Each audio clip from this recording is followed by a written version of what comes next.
ప్రభుత్వ ఉద్యోగుల్ని మీ ఇంటికి వచ్చి మీకు డబ్బులు ఇస్తా ఉన్నారు. వాలంటీర్స్ లేకపోతే ఎక్కడ ఆగింది చెప్పండి ఈ రోజున పెన్షన్స్ ఆగో. కానీ వాలంటీర్స్కి ఆల్టర్నేట్ ఎంప్లాయ్మెంట్ ఎలా ఇవ్వాలి అది మేము ఆలోచిస్తాం. అలాగే 620 సెక్రటేరియట్స్ మొత్తం మన కాకినాడ జిల్లా మొత్తం మీద, పిఠాపురంలో 120 సెక్రటేరియట్స్, ఒక్కొక్క సెక్రటేరియట్కి 10 మంది చొప్పున ఒక్కొక్క సెక్రటేరియట్కి. అలాగే ఒక పిఠాపురం దాదాపు 1000 మంది పైచిలకు ప్రభుత్వ ఉద్యోగులు ఇంకా అదనంగా అవసరమైతే వాళ్ళతో కూర్చొని గతంలో 3 రోజులు 4 రోజులు ఇచ్చాడు. ఇలా కాకుండా ఈ రోజు పొద్దున 6 గంటలకు మొదలు పెడితే ఈ రోజు రాత్రికి దాదాపు 100% అయిపోవాలి. ఒకవేళ 1-2 ఎవరైనా లేక ఇళ్లలో లేకపోయినా ఇంకో పరిస్థితుల్లో ఉండకపోయినా రేపు అయిపోతుంది. మ్యాక్సిమం రేపు మొద్దున మధ్యాహ్నంలోపు అయిపోవాలి. ఇది టార్గెట్ పెట్టుకున్నాం, దాని దిశగా వెళ్తున్నాం. అందుకని పొద్దున్న 6 గంటలకి ఈరోజు ప్రారంభం అయిపోయింది. దాదాపు నేను వచ్చే టైంకి 25% అయిపోయింది ఇక్కడ.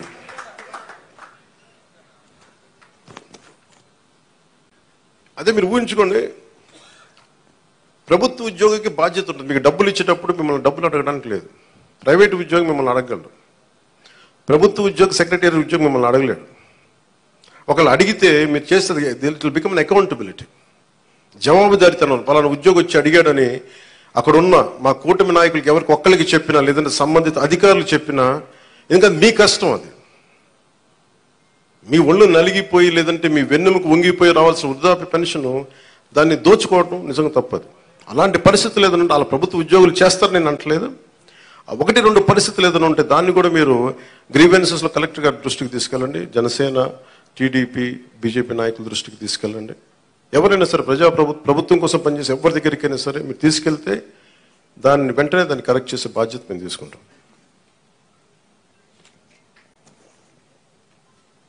ప్రతి ఎంప్లాయ్ దగ్గర ఈరోజు పొద్దున్న నుంచి కనీసం ₹1,00,000 ఉంటుంది. ఒక కాకినాడ జిల్లాలోనే 6,000 మంది దగ్గర ₹1,00,000 ఉంటుంది. ₹1,00,000 క్యాష్ డిస్ట్రిబ్యూట్ చేస్తారు. ఇది అకౌంటబిలిటీ. ఎవరి చేతుల్లోంచి వెళ్ళదు, ఒక ₹100 వెళ్ళదు లేదు. మీ ప్రతి రూపాయి మీకు మాట ఇచ్చాం, మీకు ఇంటికి వచ్చి తలుపు తట్టి మరి ఇస్తారు. లేదంటే నేను వచ్చి నాలాంటి వాడు వచ్చి మీ దగ్గరికి వచ్చేస్తాను. ఒక ఎమ్మెల్యే కానీ చెప్తున్నాను, ఎవరు లేనప్పుడు. అసలు మన చంద్రబాబు గారు కూడా ఒక మాట ఏం మాట్లాడుకున్నామంటే, అసలు అధికారుల వ్యవస్థని నిర్వీర్యం చేసేసారు ఈ ప్రభుత్వం. ప్రభుత్వ ఉద్యోగుల్ని వ్యవస్థల్ని నిర్వీర్యం చేసేసింది. మేము వ్యవస్థల్ని మళ్ళీ బలోపేతం చేయాలనుకుంటున్నాం. ఆ వ్యవస్థల్ని బలోపేతం చేసే భాగంలోనే వారికి బాధ్యత ఇచ్చాం.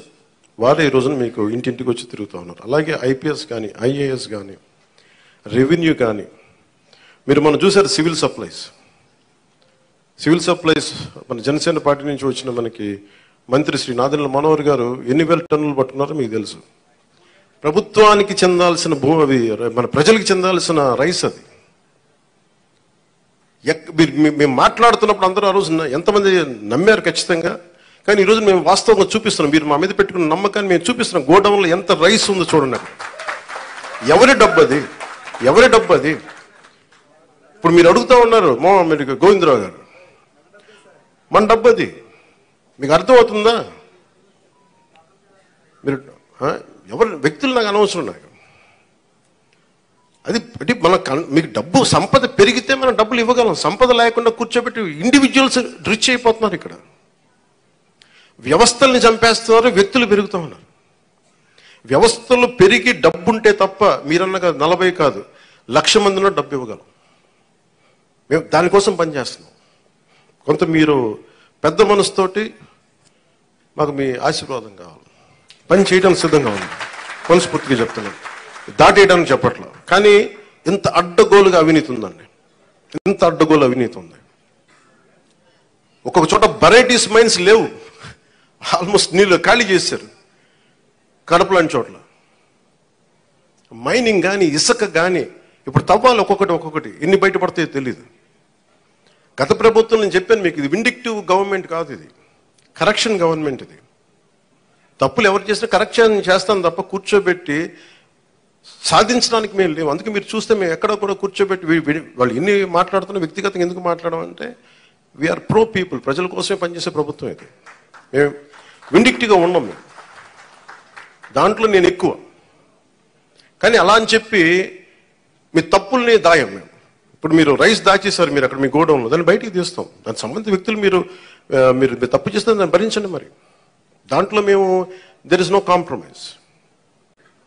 ముఖ్యంగా ప్రతి చోట్ల కీలకమైంది కనీస రక్షిత మంచినీరు, కనీస సౌకర్యాలు, రోడ్లు కానీ మౌలిక వసతులు కానీ ఇవన్నీ బాగుండాలి. దానికోసం ముందస్తుగా వెళ్తున్నాం. కేబినెట్ మీటింగ్లో మాట్లాడుతుంది ఏంటంటే రోడ్లు వేయాలి. ఫస్ట్ రోడ్లు వేయాలంటే డబ్బులు ఎక్కడ ఉన్నాయి, డబ్బులు ఎక్కడి నుంచి తీయాలి? ఈ ప్రతి కనిపించిన ప్రతి చోట తీసేసుకున్న డబ్బులు. మీకు ఎట్లా ఉంటుంది, మీరు ఒక్కొక్క స్లైడ్ చూపిస్తా ఉంటే డబ్బులు వరుసగా ఉంటాయి. మీరు చూడండి, చిన్న నా జీవితంలో నేను ఇప్పుడు దాకా నేను 100 కోట్లు సంపాదించాను. లాస్ట్ నేను 10 years నేను కూర్చోబెడితే లాస్ట్ నేను సినిమాలు వచ్చినప్పటి నుంచి సినిమాల్లో నేను సంపాదించింది దాదాపు 100 పైన కోట్ల ట్యాక్స్ కట్టుంటాను. అలాంటి నేను నా ఆడిటర్ ఏదైనా చెప్తే నేను ఆ లెక్కలు చూపించేవాడు. నాకు ఈ లెక్కలు ఇట్లా ఉంటాయి, ఇవి ఉంటాయి, మీకు ఏమంటారు, ఈ హెడ్ కింద ఇంత ఖర్చు అయింది, దీనికి ఇంత ట్యాక్స్ కట్టింది అంటే నా తలపోటు వచ్చేసేది. ట్యాక్స్ ఎంత కట్టాలో చెప్పండి అనేవాడు. నేను నా జీవితం మొత్తం మీద పంచాయతీరాజ్ శాఖ అకౌంట్ల మీద కూర్చుంది. నా పర్సనల్ అకౌంట్ 20 సంవత్సరాల నుంచి పైన నుంచి పనిచేస్తా ఉన్నాను. నా అకౌంట్స్ ఇప్పుడు దాకా నా ఇన్ని లెక్క నా ఆడిట్తో కూర్చున్నదే నా అకౌంట్లో చూసుకుంది గంటన్నర ఉంటుంది, 2 గంటలు ఉంటాయి మ్యాక్సిమం. ఏది నేను చెప్పి లాస్ట్ 20 years నుంచి నేను అడిగి ఒకటే ప్రశ్న, ఎంత ట్యాక్స్ కట్టాలి, కట్టేయండి, ఇచ్చేయండి. కానీ ప్రజల డబ్బుకు వచ్చేటప్పటికి నేను మొత్తం కూర్చున్నాను.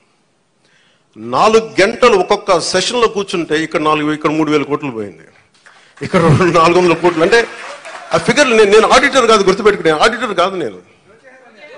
అలా కాదు, వాళ్ళు ఏంటంటే ఇష్టారాజ్యంగా పనులు అవ్వలా. నేను అడిగాను, రోడ్లు వేసారా ఇక్కడ అన్నాను. రోడ్లు వేసారా, మనం కరెక్ట్ చేసుకోవాలి. మన స్టేట్మెంట్ స్లోగన్ కంటే కూడా తప్పులు ఎక్కడ జరిగినాయి, తప్పులు భవిష్యత్తులో ఎలా జరగకూడదు, మనం ఎలా చేయకుండా ఉండాలి, దీని మీద పెట్టుకుంటాను. నేను ఎందుకు చెప్తున్నా అంటే నా అకౌంట్స్నే కనీసం 2 దశాబ్దాలుగా ఇన్ని సంవత్సరాలు చూసుకొని నేను when it comes to peoples money, మన జాతి వనరులు కానీ, మన జాతీయ వనరులు కానీ, మన జాతీయ సంపద కానీ, దానికోసం నేను ఒక ఆడిటర్ లాగా అయిపోయి నేను కూర్చొని ఎతుకుతా ఉన్నాను. ఇక్కడ ఏముంది, దీనికి దానికి తేడా ఏంటి చెప్పండి నాకు. ఈ 100 కోట్లు ఎటు వెళ్ళింది, ఈ మార్కెట్ యార్డ్ నుంచి ఎందుకు డబ్బులు తీసుకున్నారు, దీనికి ఏంటి, ఇట్లా అడుగుతుంటే పాప అధికారులు కూడా ఇబ్బంది పడతాం. నాకు అర్థమవుతుంది. నేను చెప్పాను, అసలు మిమ్మల్ని సాధించడానికి కాదండి, మన ప్రజలకి రేపొద్దున అసెంబ్లీలో నన్ను అడిగినా కానీ, రేపొద్దున ఎక్కువ నేను పబ్లిక్ మీటింగ్స్ చెప్పినా కానీ, నేను మీకు అకౌంటబిలిటీ అని చెప్పాను, మీకు అదే అకౌంటబిలిటీ అని తీసుకొస్తున్నాను. పంచాయతీ రాజ్ శాఖ నేను చెప్తున్నా, పంచాయతీ రాజ్ శాఖ మొత్తం రూరల్ 70% రాష్ట్రంలో పంచాయతీ శాఖ పరిధిలోనే ఉంటాయని పిఆర్ మినిస్ట్రీలో. నా కోరిక ఏంటంటే ఈ 5 సంవత్సరాల్లో మనం 100% ఎలా కొట్టామో, స్ట్రైకింగ్ 21 out of 21 ఎలా కొట్టామో, అలాగా రక్షిత మంచినీరు అసలు లేని గ్రామం లేదు అని అనిపించుకోవాలి నా కోరిక. అది ఎంత సాధ్యపడద్ది అనేది నిధులు, నా విల్లో పవర్, నా విల్లో శక్తి ఉంది, నా సంకల్పంలో శక్తి ఉంది, వనరులు, బడ్జెట్, మిగతా వాళ్ళందరూ కలిసి వచ్చే విధానాన్ని బట్టి ఒక్క గ్రామం కూడా లేకుండా, అసలు రక్షిత మంచినీరు లేకుండా ఒక గ్రామం లేదు, అది అనిపించుకోవాలి. అలాగే ఎక్కడో మారుమూలన్న అరకులో ఇంకా డోలీలు కట్టుకొని గర్భిణీ స్త్రీలను తీసుకొస్తారు, అది పోవాలి. నా కోరిక ఏంటంటే నేను మన పోరాట యాత్ర అప్పుడు నేను అరకు తిరిగాను. నేను అరకుకి వెళ్ళి ప్రతి కుగ్రామం తిరగాలి, అక్కడ నేను వారి కష్ట నష్టాలు చూడాలి. నాకు ఇంత అపూర్వమైన మ్యాండేట్ ఇచ్చారు ప్రజలు, పిఠాపురం ప్రజలకి. నేను ఎందుకు ఇంత రుణపడి, నిజంగా చెప్పాలంటే నాకు ముఖ్యమంత్రి స్థానం మీద కానీ, ఉప ముఖ్యమంత్రి మీద స్థానం కానీ నాకు నిజంగా నేను ఏమనుకోలే. కష్టాలు ఉన్నప్పుడు పనిచేసే వ్యక్తిగా ఉంటే చాలా, నేను అలా అంటూ అవ్వాలి అనుకున్నాను. నేను దానికోసం ప్రయత్నం చేశాను. నేను పదవుల కోసం నాకు నిజంగా తెలియదు, కానీ ఈ రోజున నాకు ఈ స్థానంలో కూర్చోబెట్టారు. ఈ స్థానానికి మీరు వేసిన ప్రతి ఒక్క ఓటర్కి, ప్రతి ఒక్కరికి కూడా మీ ఓటుకి సరైన వ్యక్తులకేసాం, సరైన కూటమికేసామని మీరు గర్వపడేలాగా ఉంటుంది మేము చేసే పాలన.